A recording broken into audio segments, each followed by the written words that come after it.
Pasižiūrėkime, kaip galima atlikti veiksmus su dviejų funkcijų esančių koordinačių plokštumoje grafikais.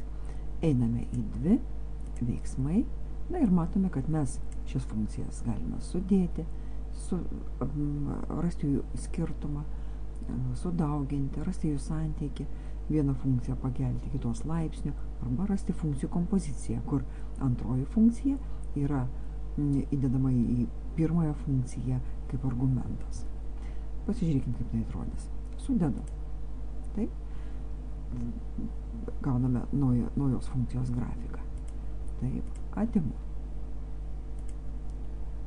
Sudauginu. Randu jų santykį.